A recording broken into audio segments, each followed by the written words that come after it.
জানেন আগামী শুক্রবার জুম্মার দিন ডাকবাল্লা গরুর হাটে আপনারা সকল ভাই, চাচা, ছোট ভাই থেকে বড় ভাই থেকে সকল মানুষ আপনারা গরুর হাটে হাজির হবেন।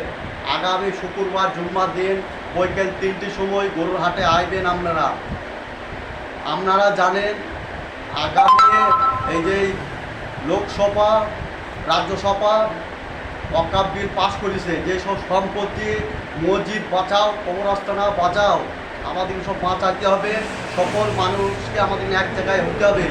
আপনারা দেখেছেন টিভির পর্দায়, মিডিয়ার মধ্যে খবর আপনারা সকল মোবাইলে আপনারা দেখতে পাচ্ছেন। কথা হচ্ছে যেসব কবরস্থানা, মসজিদ, মাদ্রাসা, যেসব ওয়াকফ বিল কেন্দ্র সরকার চাইছে সেই সব টাকা সরকারের দপ্তরে নিয়ে আসার চেষ্টা করছে। তাই আমরা বলতে চাই সেই সব হবে না। আমাদের যেভাবে কাজ আমাদের ছিল আগে, যে সিস্টেম ছিল সেই সিস্টেমে থাকবে।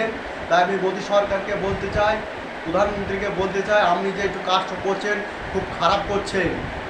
আমাদের কথা হচ্ছে আমরা যেসব সম্পত্তি আছে সেসব সম্পত্তি আপনারা কোনোদিনই পাবেন না। আমি আপনাকে চ্যালেঞ্জ দিচ্ছি, আপনি যতই যা করবেন কিচ্ছু করতে পারবেন না।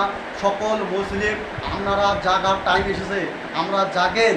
এই বিলের ব্যাপারে আপনারা কথা না বুঝলে পরে মুসলমানদের কপালে খুব কষ্ট আছে। তাই ভাই আপনারা সকল মানুষ আপনারা একসাথে এসে লড়াই করেন। তাই বলতে চাই ডাকবালার গরুহাট থেকে বাহাদুরপুরে আমাদের ওইখানে বিরাট বড় একটা মিছিল হবে। মিছিলে মোটামুটি 5,000 থেকে 6,000 লোক থাকবে। আমাদের এই বলে বক্তব্য শেষ করলাম।